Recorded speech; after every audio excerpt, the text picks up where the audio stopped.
Salams, you're watching NewsClick. We're coming to you from our studios in New Delhi. It's the early part of 2025, and I'm Siddhantani. I have with me in the studio our editor-in-chief, Prabir Purkayastha. Prabir, we're having a conversation today without beating around the bush about something very specific that you mentioned when we were, discussing the plan for today's show earlier in the day. Will 2025 essentially be the tipping point in the hegemony of G7 countries? We're looking at it, of course, in the context, as the map here indicates, of G7 versus BRICS. We'll be talking about GDP, of course, but also looking at energy flows, how trade is working around the world, and the wars that we have seen through 2024. So in that sense, looking back at 2024 as setting the context for the end of the first quarter of this century. Well, I think that's a very important point that you're raising, that this, in fact, is a tipping point in many senses. The whole argument about G7, and who are the G7? Basically, ex-colonial and settler colonial countries. If you take Europe, the four countries that we see here, they're France, Germany, UK, Italy. These are the four countries which are colonies. Of course, there is still the Dutch, Belgium, not particularly good colonial countries either. Portugal, Spain. But these are the four in the 20th century were at the forefront of political changes in Europe. And of course, aligned with that was the United States, the big brother, and Canada. Shall we say, in what Bengalis is called the langboat, which is really the longboat of a ship, trailing behind the United States. So these are essentially, of course, you have Japan, let's not forget. And again, not a big country, a small country with an outsized footprint because of the Second World War and, of course, its GDP. So these 7 countries thought that they will decide what's the fate of the world. And particularly after the fall of Soviet Union, they set up what they said is the rule-based order, which would be run by G7 and no United Nations. United Nations would be there for rubber stamping, but really not much more. That picture was also predicated on US being the dominant military and the economic power in the world.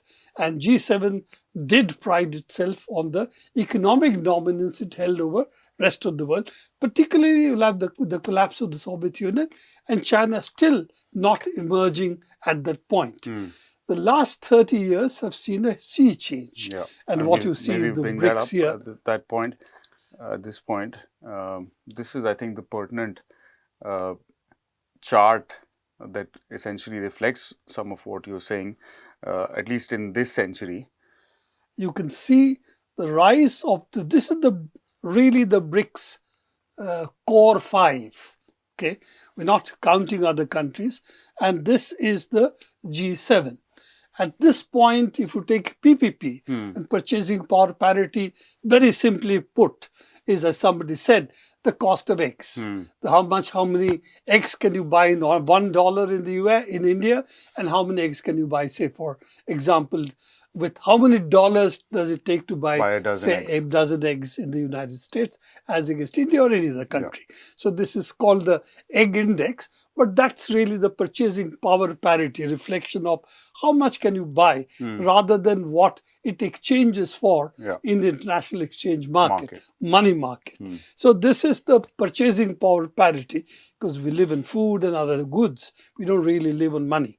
So given that being the argument, that roughly once upon a time, you can see there are about 50% of the world's economy in probably 1990 or so. They were probably 50% of the world's economy, just these 7 countries. And you see how small they are, except the United States and Canada, which Canada, of course, is a large area, but not really a large population.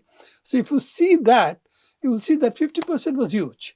In terms of what's called nominal, the money value, it was almost 80% of the world's economy. From that, now G7 has come lower than the BRICS 5.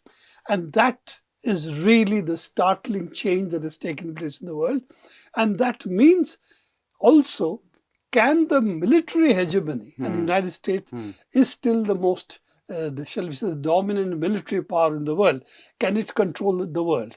And for that, if you come, this picture becomes important, because then if you take now, you will see that if you are a small set of countries here and you are here, United States, how do you control the world? And of course, you have also Japan on this side. Yeah. This is Japan. Yep. This is Japan on this side. So with these four locus, shall we say, three, these 3 points at which you are concentrated, how do you control the rest of the world? And the European argument was initially control over the oceans. Then you control over this part of the ocean, and then of course also over this part of the ocean. This is how Europe spread itself, and with the alliance with the United States post the Second World War, this becomes the Western Alliance. And that's really the foundation of NATO. Yeah. So you get this control, and with Japan, then you think of also controlling Pacific. So this is the Pacific. Japan is important, and you can see this is really the United States from this side. Yeah. And that's the Pacific Ocean that we're talking about. So how do you control China? How do you control India? And how do you control Russia? Because Russia is a huge country. It really stretches from this part right up to this end. Vladivostok is there. So if you take how do you control it, and of course how do you control Africa, and how do you control Latin America? This is really the issue. So the NATO, North Atlantic Treaty Organization, was meant for this part of the world. There was Seattle and there is CENTO. Now they have been sort of absorbed in the NATO expansion with Japan. Quite right. With the wider expansion, NATO has become the de facto what Seattle CENTO were, with the United States trying in South China Sea to find allies like Philippines, who once were completely in there under them, then left and again have come back recently. So all this play is going on. But the problem that they have is this whole picture of militarily oceans controlling land is not working out, because countries are gradually throwing out the ex-colonial powers. We had France. There's a large French domination, in this parts of Africa. They have been asked to go. Okay, slowly, Francophone Africa, France is being kicked out. England has given up long back. It sort of reconciled itself to be a financial power and essentially, again, a tail of the United States, what is called the loyal puppy dog of the United States. So given all of that, really what was the domination of the G7, both financially and the military domination of the United States, has been challenged this time by 3 really regions in which we are seeing wars. Let's look at the changes that have taken place in the alignment. Let's look at the major strategic wars that are taking place. The biggest issue, of course, is West Asia. And again, the issue is over here, Palestine, Lebanon, Israel. This is really in this small part of West Asia. And you can see the kind of genocide we are seeing in Israel-Palestine. That is really Palestine, which part of it was captured. Palestinians were thrown out, became Israel. Now Israel is essentially saying, entire Gaza, we're going to throw out all the Palestinians. And the genocide that is taking place, you cannot explain the West complicity on genocide if we don't look at history. And I'll come back to this point. But how is it that this nature of genocide is allowed to continue day after day? And really, the kind of atrocities taking place, which is now coming out in various papers, is there in the United Nations, in the International Criminal Court, International Court of Justice. Pro-Western humanitarian organizations have come out saying this is genocide. Yet, the funding, the money, the military aid is coming from the Continuing United support. States and the European Union, the NATO countries essentially. This is still coming in. So we'll explain why.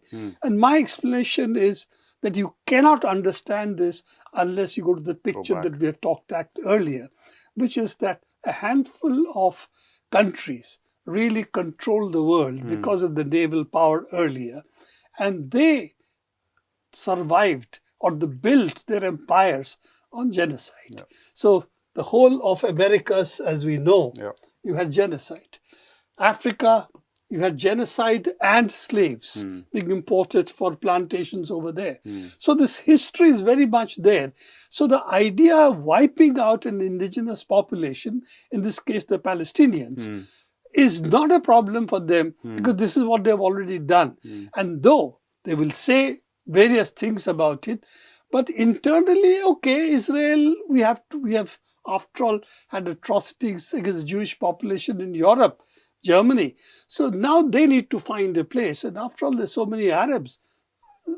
1 million less, 2 million less, how does it matter? Displace them, throw them out, give it to the Israelis. After all, doesn't really matter. So this is, I think, the tacit mind frame of a section, at least of the rulers in the G7 or NATO countries, if you want to see why there is this complete unwillingness to come and condemn Israel. On top of that, anybody who condemns is considered to be somebody who is anti-Semitic. Now, Arabs are Semitic, you know, a tragedy. Jews are Semitic, yes, they come from common stock. And those who left Israel, they said it's Jews they didn't leave because they were expelled. A lot of them converted first to Christianity and then they converted to Islam. So it's the same stock. And in fact, all genetic research shows it's a common stock. People who have lived there have always lived there. So this whole picture of saying that this is Jewish land forgets that Christ was a Jew. He was born in a Jewish family, right? So that's really not the issue, that all three Abrahamic religions owe a common origin.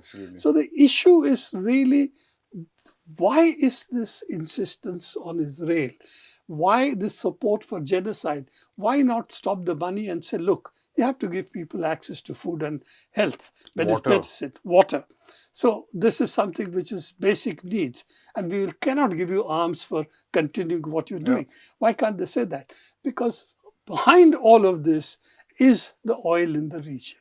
And behind the oil in the region is the geopolitics that we need to arm Israel to be a counterpoint to Iran. Anything that might happen in West Asia. Anything that may happen in West Asia, pressurize Qatar, other oil states, that you behave otherwise, you know, we can unleash Israel against you. So destruction of Syria, ultimately you may have various attacks even which is taking place in the United States, the truck running into a crowd, all of that.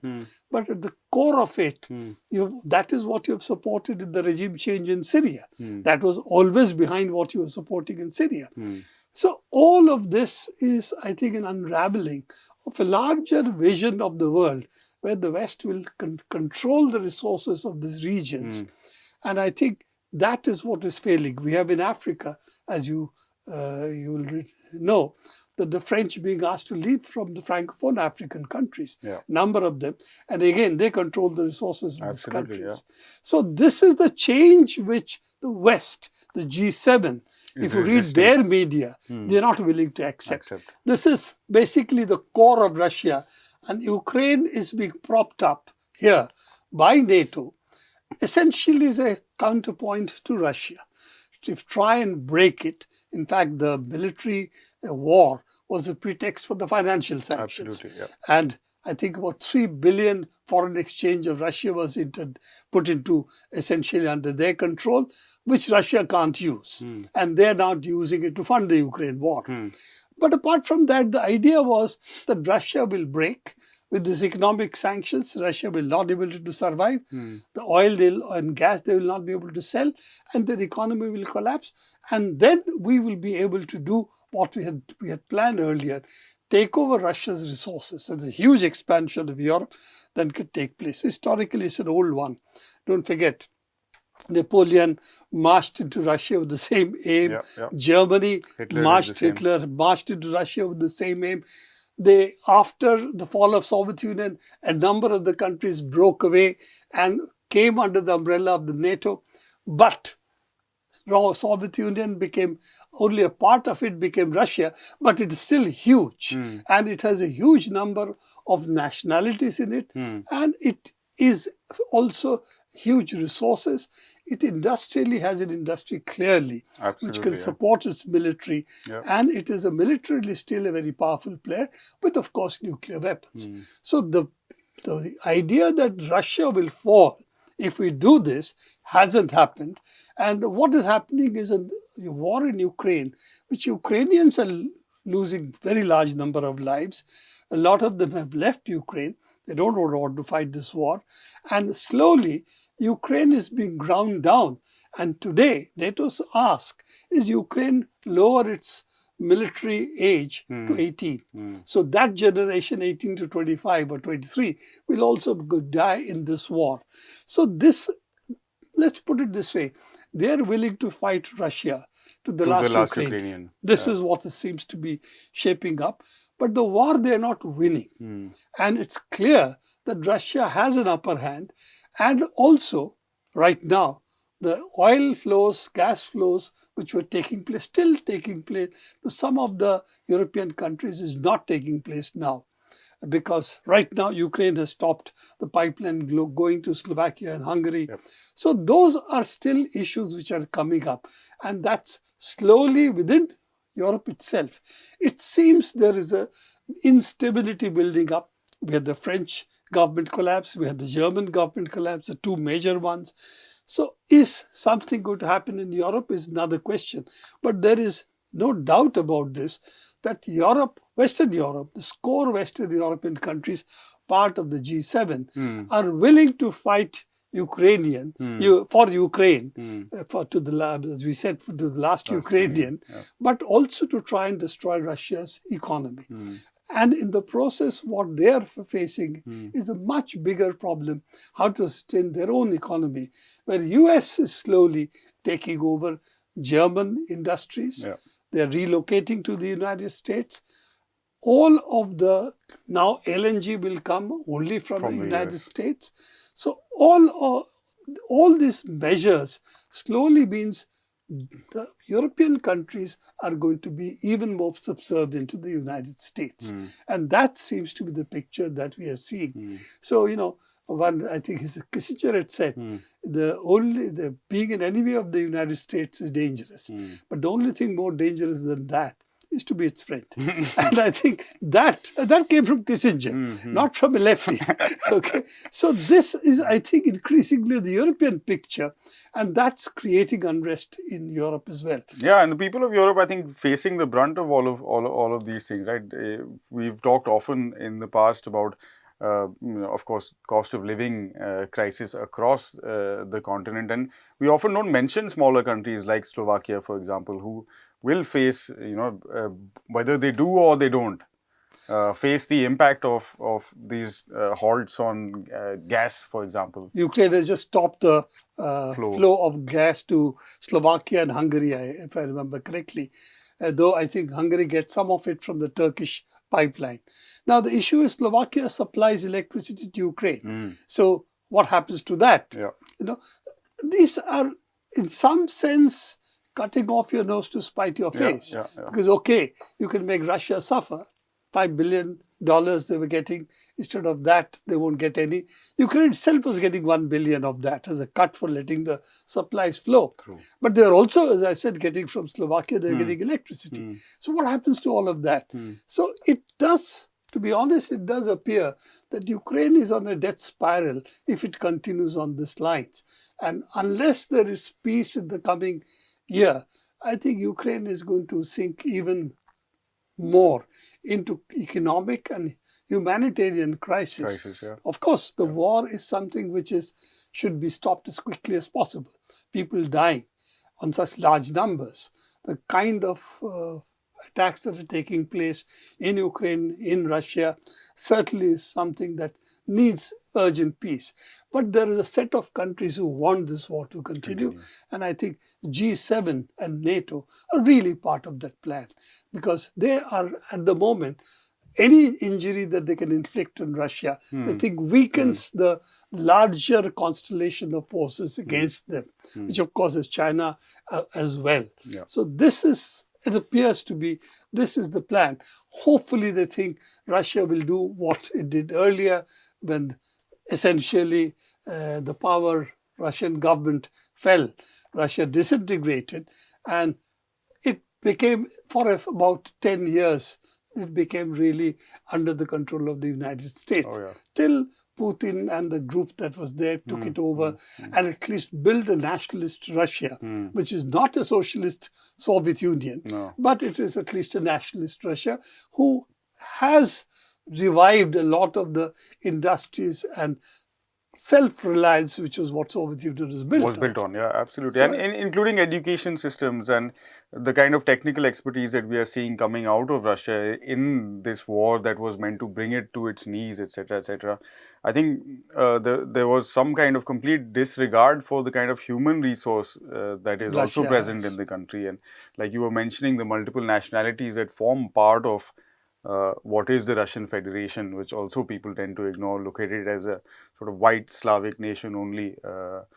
But Prabir, I think we can maybe move on a bit, because we have quite a bit to cover today. So I think this map, Prabir, kind of indicates some of the latest developments, as well as what you've been talking about in the context of how much, sort of the West is keen to maintain Ukraine versus Russia, and some of these regions already under Russian control, of course.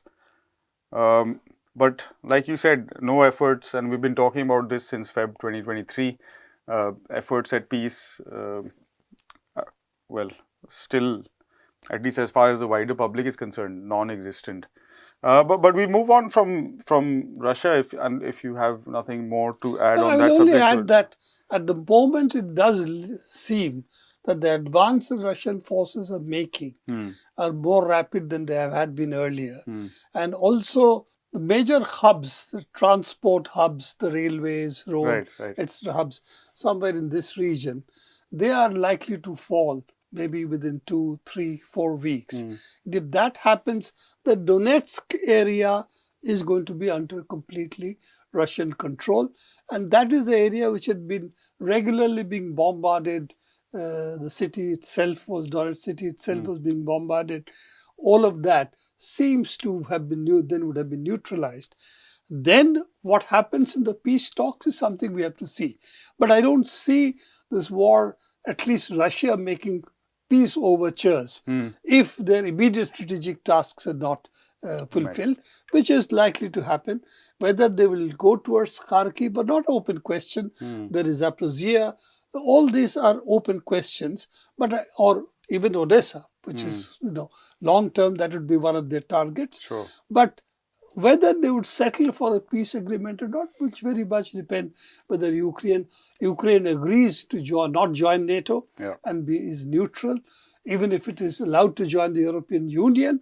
But militarily, it will not allow armed bases, the kind of weapons it is, like for instance Romania and others have, which have bases. Of course, that the more you have bases of certain kinds, and then of course there's the immediate threat to Russia, because all very close near Russia's borders. So all of those things we'll have to see. As we know, Poland is quite aggressive, supporting Ukraine. Whether they will give military support, to what extent forces will come in, are all open questions. But as of now, there is talk about peace in Europe itself. And in fact, a lot of the crisis of Europe, France and Germany falling, is also connected to the war that is going on in Ukraine, and a certain set of people not wanting the war to continue because it affects them economically. So what happens there to European Union, to countries like France and Germany. All of that is linked to the Ukraine war. And that's one of the things which I think is what is driving the world politics in a different direction. And that's what we have to see what happens in 2025. Even what we talked about earlier, even within that, there is this realignment that may take place in Europe itself. Whether the kind of aggressive forces that backed by the United States have been dominant, will that at least take a back seat? Or will it be on a lower profile? Will others gain? Will there be a realignment in Europe, at least for peace and against war? I think that's something we need to watch for 2025. I think that's the direction of internal politics of countries like Germany, France, and other countries as well. Yeah. But interesting you bring up Poland, because I once took a land route from Kiev, which is pretty much in the center of Ukraine, to Warsaw, which is west of here.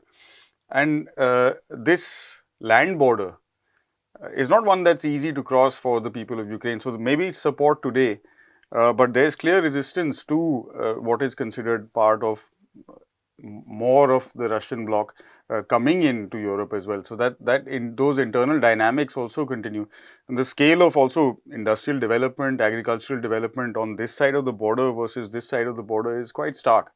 So Poland have their own issues, and Polish people who live in these regions have their own concerns about what some of these dynamics may lead to. And whether, of course, also the other question is whether the warlords will allow the people of Ukraine to have a greater say in how they determine their future or not. As you know, the right wing, particularly the neo-fascist forces in Ukraine, have a strong hand in the military. Absolutely. That is there at the moment. So what are the degree of freedom that exists politically? We have to see, and you're right. Poland and Ukraine have not been friends. Ukraine is a country which was built recently in that sense. It's not really a country in that sense. There are different ethnicities, languages in Ukraine. But Polish and the Ukrainian population have not been friends earlier. So that problem remains. But it's interesting, a lot of them were a part of the attack on Soviet Union, with Germany. There was that section which aligned with the fascist forces. And that history is still there in Ukraine as well as in Poland. Yeah, some of which is now transformed into a narrative of nationalist pride and kind of allows or forces or compels people to kind of follow along. We'll move on briefly to touch on West Asia, Prabir, because I definitely don't have the language to describe what has happened in Gaza in the past 400 or so days. Like genocide is a word I don't think no amount of images and things we see can really get us to a place where we can truly empathize with what is going on there. I think, of course, Syrians and others will say that they haven't had it too much better either.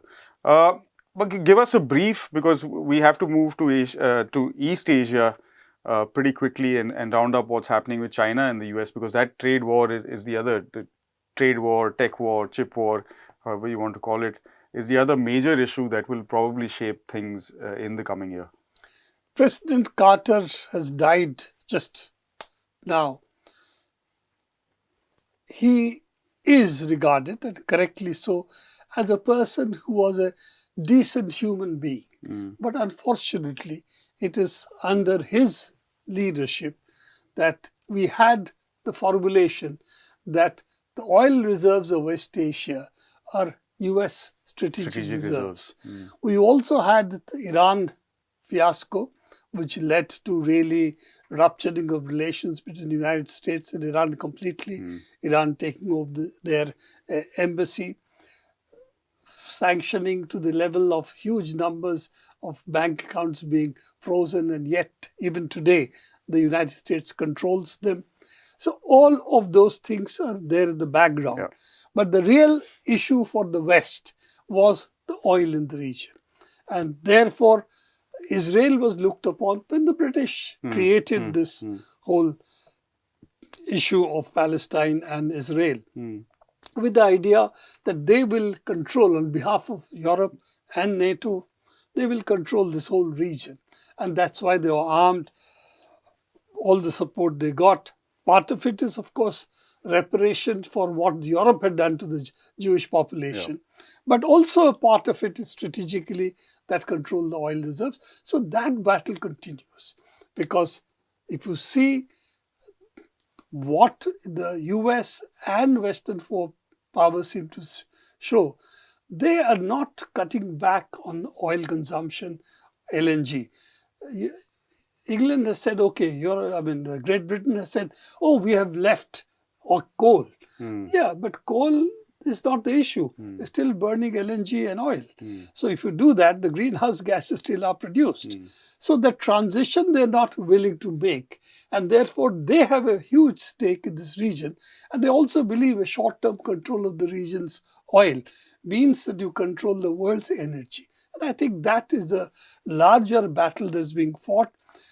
Of course, the Jewish population is fighting a different battle. They want to go back 2,000 years to prehistory of theirs and then talk about exterminating and various other language which they use, which I think people like you and me don't even understand because we are not into the Abrahamic, the Old Testament history as they seem to be, where genocide was acceptable. But then genocide was not industrial. This is industrial scale killing which we can do today, and that's very different from what happened earlier. And in such a disconnected manner as well, Prabir, with these unmanned weapons and drones and things, right, where people don't even have to be engaged with the actual act of killing. You're sitting in pressing a button. Yeah. But let's face it, as one Israeli soldier has said, Haaretz quotes him, that when we are in this side of the border, we are human beings. Once we cross, we are gods. So we can do anything we want.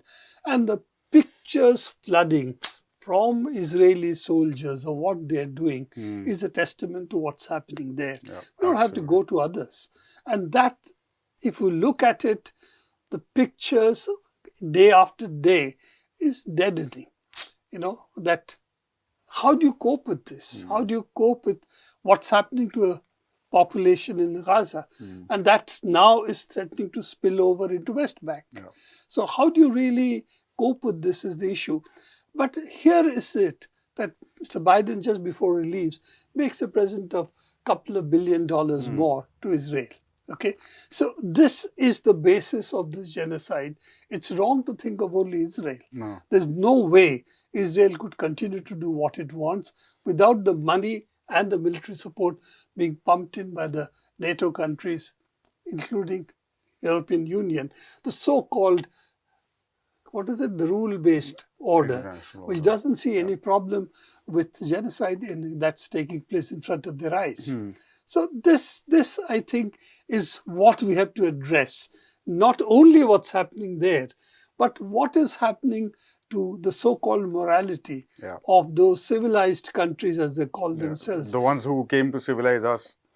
Claim to have come to civilize us. We will not go into that history today. But this is, I think, the big picture. But Syria, yes, it has fallen to forces which were which are Al-Qaeda offshoots. But why should you be surprised? Because those are the same forces US allied with Syria earlier and in Iraq as well. So they have no problems aligning with those forces as long as it is to achieve their gain and what they want. And that is to destroy political regimes over here, the government and the country, so that oil becomes easy. Even today, the United States is Eastern Syria, controlling its oil. Nobody's asked them. No government in Syria has asked them, but they're still there.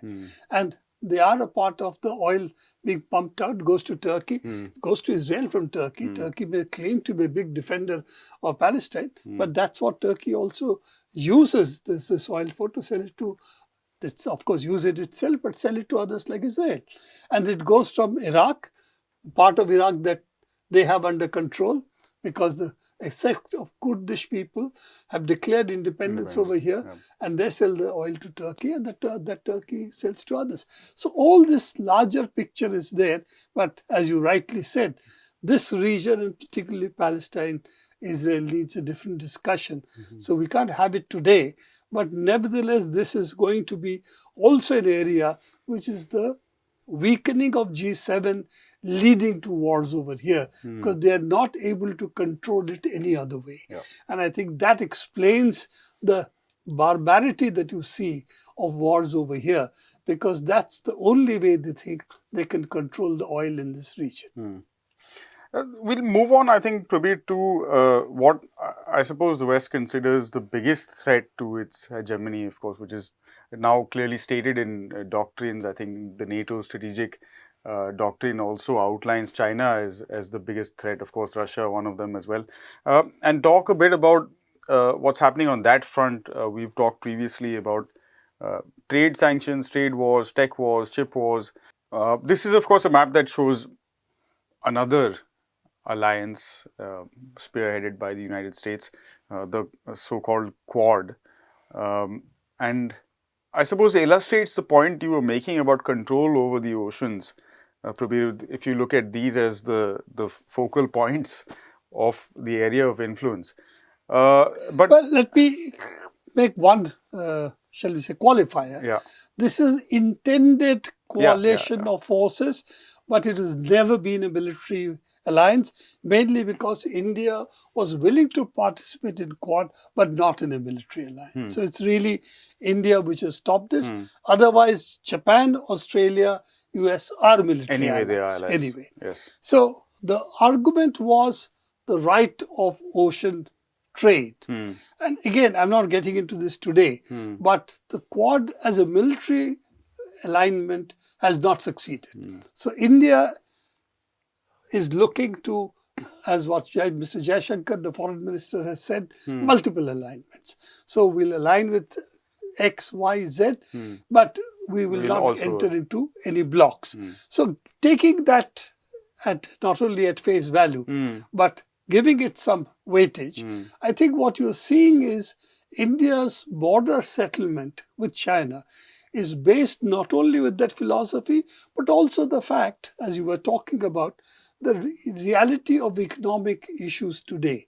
And the reality of economic issues is that Southeast Asia, India, are China's major trade partners. Absolutely. China is the major trade partner. And even Australia, China is its major trade partner. By far. And in fact, that was the joke, that Australia wants a military freedom of trade, sea routes for protecting its trade. But who is it protecting against? China. Who is its major trade partner? China. So that was the issue. Okay, you're protecting Australia's trade with China against China. So this is the... One Australian comedian was making a joke about a Chinese general who visited Australia with the purpose of setting up for a war. And he landed and realized we own this country anyway. Well, but the essential, what you talked about, is the chip wars and the technology war that is taking place.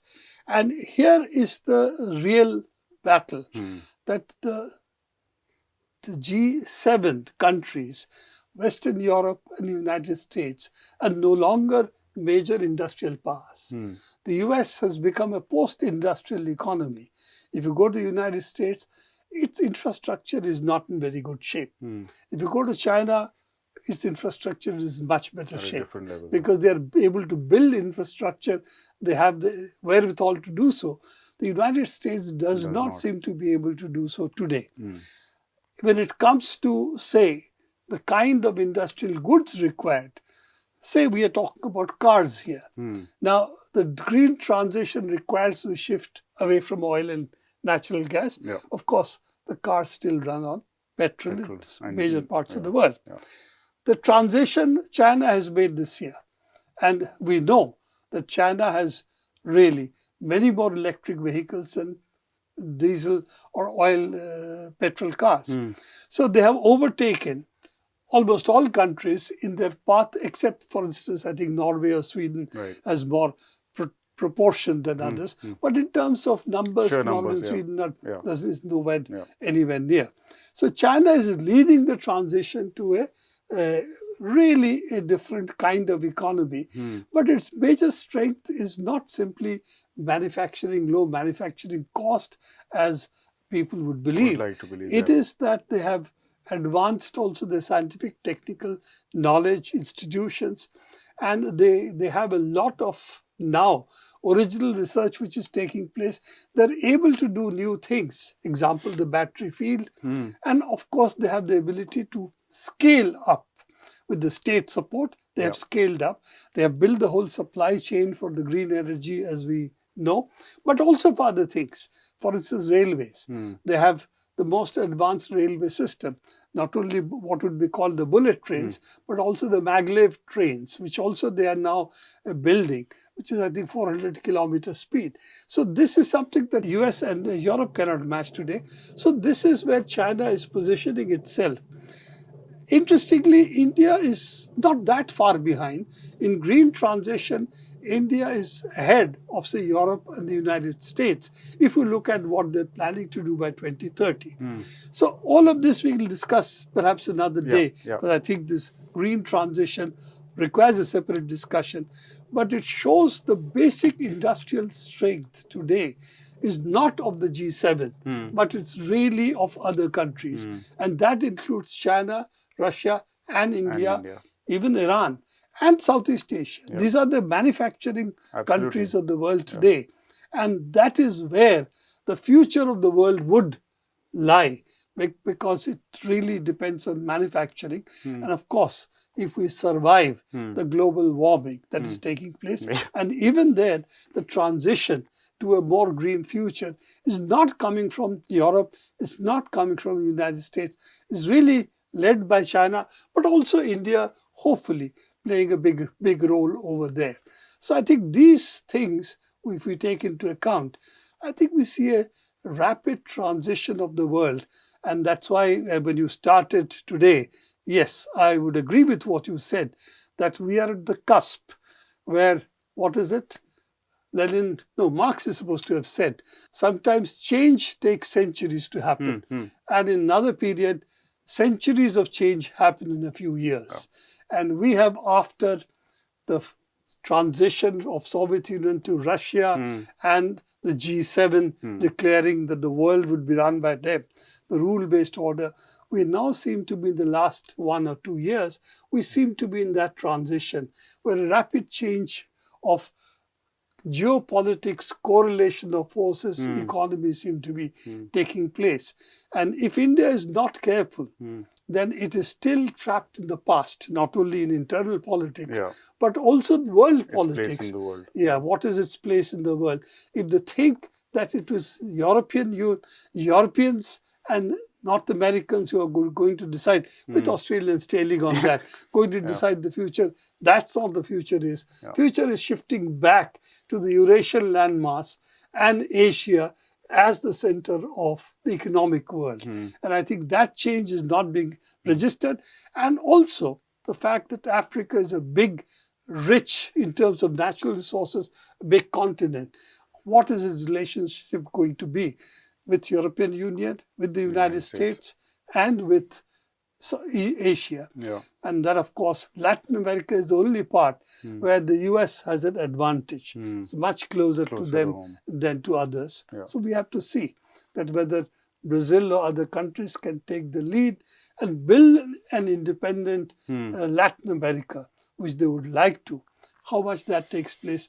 But I do see the rule-based national order 2025, I think, is going to see the transition to a more international system of governance. Perhaps something also based a little more on ideas of social justice and equitability, do you think? Or do you still see sort of dominant economic powers taking the lead role in that change process? And how do you see, for example, in literal terms, relations between the US and China proceeding this year? Well, the economic sphere, again, needs a more detailed discussion. But it is very clear the dominance of the United States is because they control the financial institutions of the world. in conjunction with some of the European countries. The United Kingdom, Germany, France, these are the ones who control the financial world. And that is something which is backed up by the fact that dollar is the world's reserve currency. Now, what happens when the dollar is used for sanctions? And increasingly, countries are now trying to sanction-proof their economy. And therefore, their trade may shift to their currencies. So, of course, it has a huge problem because it's very easy to fix everything in dollar. But if you fix it in various other currencies, then, of course, your calculations become very difficult. And today, transfer pricing guys have a bit of a job to do. And also what happens is, if it flows through the international banking channels, then that is controlled by the United States. How is it going to be controlled if it is not through them? What happens to the insurance that takes place, that is required for moving goods? So all those things will have to be restructured, reworked, if we are not going to use the dollar as a currency. But if we use the dollar as a currency, as Russia has seen, sanctions. If I want to transact as India, business with Russia, how do I do it without the dollar is the challenge. So I think those things is something that will be worked out. The various people have postulated different things. But currencies don't fall in a day. They erode over a period of time. And I think what you're seeing is a slow drift away from the United States, the dollar hegemony, that we are seeing a slow shift away from that into bilateral trades of different kinds.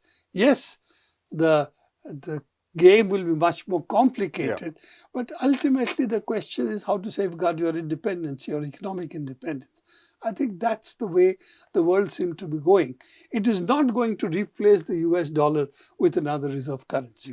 What it is going to do, it appears that it will start trading in their own currencies and then see how to index that. Maybe index that to the price of gold, the good old-fashioned way. So that you might use not dollar to index your India, the currencies that you trade in, but gold, for example. And there is some indication that countries are moving their reserves into gold away from dollar. So some of these things are taking place.